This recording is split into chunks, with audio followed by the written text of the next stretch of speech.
Good afternoon, everyone. The President of the UN General Assembly, His Excellency Mr. Philemon Yang, has returned from his trip to the UN Ocean Conference, encouraged by the collective commitment to ocean action there. Now, at the debate on the report of the Security Council taking place today, President Yang stressed early this morning that he will continue working to strengthen the Assembly's relationship with the Security Council, guided by the highest aspiration enshrined in the UN Charter. Now on the resumption of the 10th Emergency Special Session, in accordance with Resolution ES-10/26 of 11 December 2024, President Yang will convene a plenary meeting of the 10th Emergency Special Session tomorrow at 3 p.m. in the General Assembly Hall.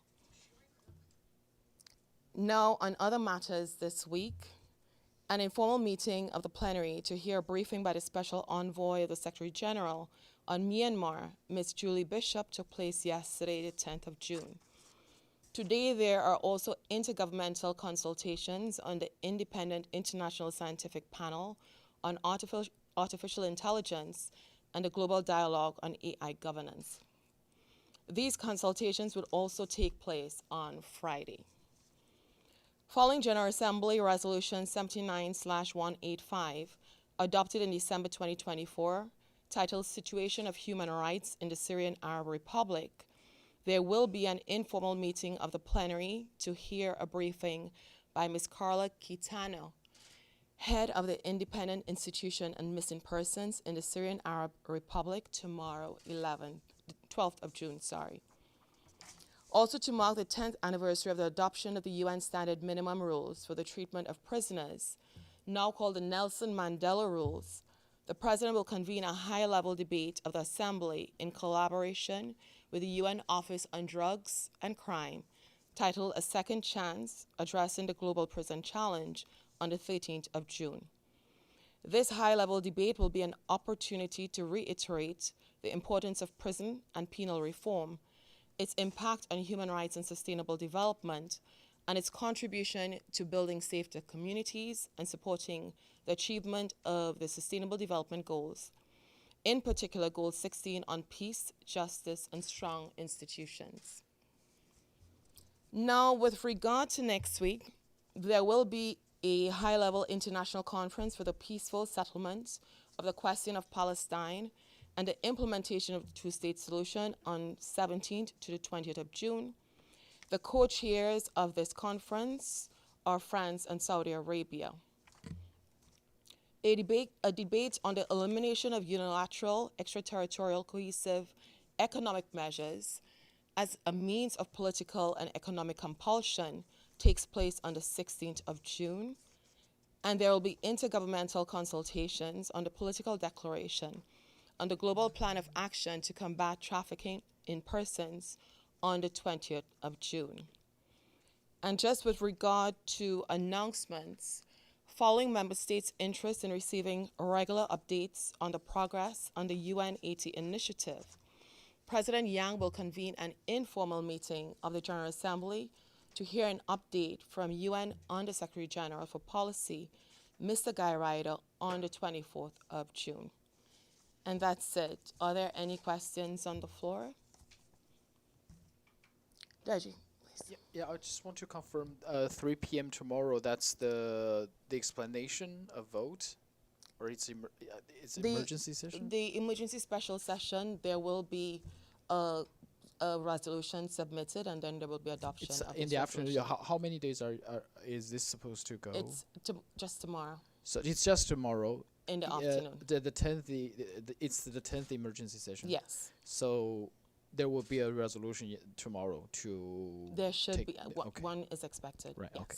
Emily. Thanks, Sharon. Just a follow-up on that. Do you already know if the vote is going to be first or at the end of the session? That one I cannot say, but once I get more information, we plan to send out a note later today with more details once we get more details on that. Yes. Please, yes. You have a question? I think I know how to use this thing. Can you speak more about what impact the resolution will have? In particular, that many people have criticized the General Assembly since October 2023 for simply issuing proclamations. U.S. vetoes, General Assembly calls for things, nothing happens. Is there any reflection on the part of the General Assembly to go back to past precedents, to do things with teeth? For example, in the case of apartheid South Africa, that regime was suspended from participation in the General Assembly, and then in 1981, the General Assembly called for mandatory sanctions and an arms embargo on that state. Of course, in 1956, which involved Gaza, when France and Britain, along with Israel, invaded both Gaza and Sinai, a peace force was almost immediately created by the General Assembly because of the French and British veto. Is there any reflection on the part of the General Assembly that it has not lived up to its responsibilities in this case?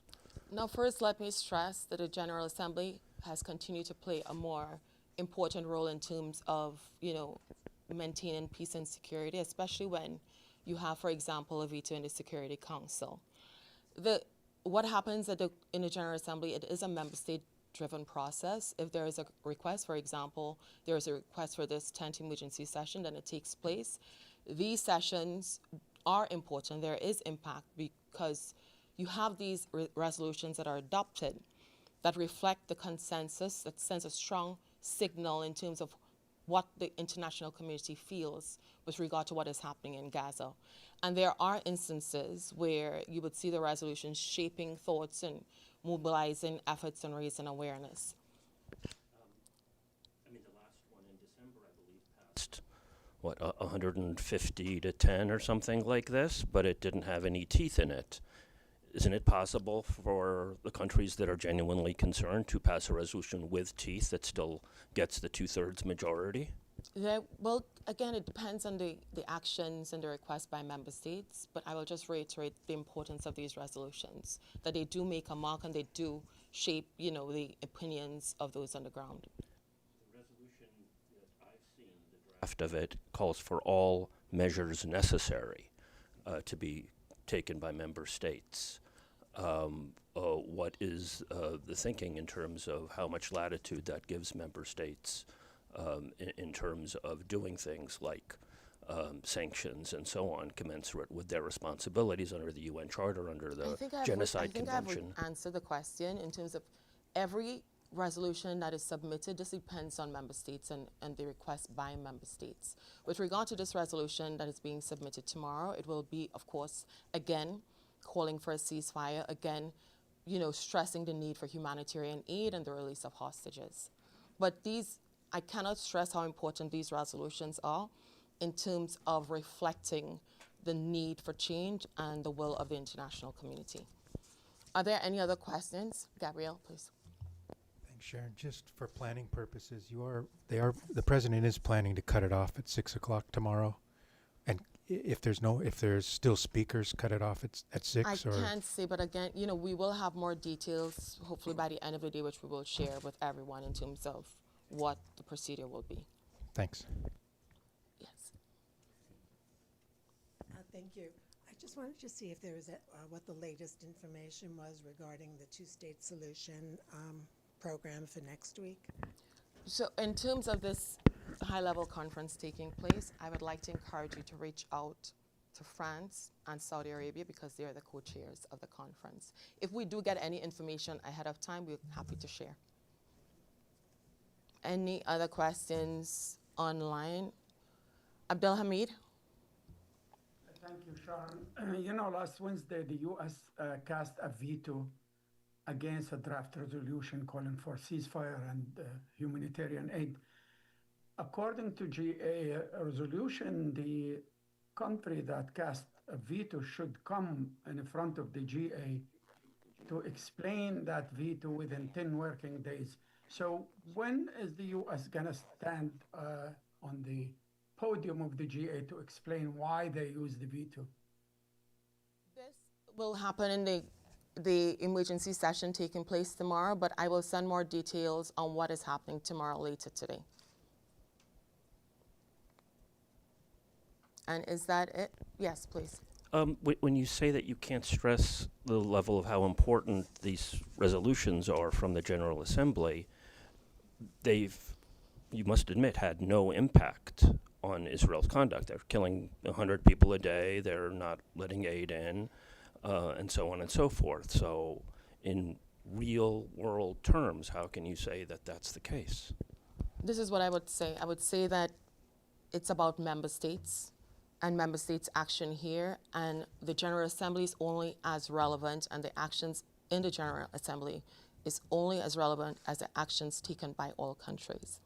I believe that member states are doing the best that they can, and there is this reiteration of the need to address what is happening in Gaza, and that will continue to be the case. If there is a request for sanctions, that will depend on the request by member states. Hi. Sorry, my thing is all caught up in a. My question is just: will you have a live feed, as you sometimes do, link of who's speaking when tomorrow? Yes. So all this, we will gather more information before the end of the day and send it to you all. Yes. About next week's high-level conference on the two-state solution. And at least can you tell us whether there will be an outcome document? There, an outcome document, an action-oriented outcome document is expected that would, outline the concrete steps ahead. Evelyn, you had, did you have a question? Sorry? What time is that tomorrow? At Yes, I just received this. According to Reuters, U.S.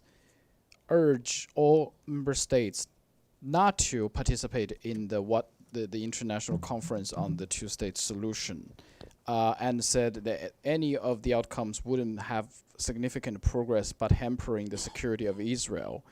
And it also opposed any country, any member states that recognize state of Palestine. Any comments from the PGA? It just happened now. The PJ is not going to comment on the remarks made by the U.S., but what the PJ is going to say is that this international conference is very important. It's a crucial opportunity in terms of moving forward with the implementation of the two-state solution. In his view, the conflict can only end when Israelis and Palestinians can live in their own sovereign, independent states in peace and dignity. How would this be important in the absence of the United States, one of the strongest ally of Israel? The conference is going to raise awareness and it's going to shine spotlight on the need for this two-state solution. Again, I would like to encourage everyone here for questions on this high-level international conference. Please also reach out to the missions of France and Saudi Arabia, as they are the co-chairs. Any other questions? Great. Everyone enjoy the rest of your afternoon.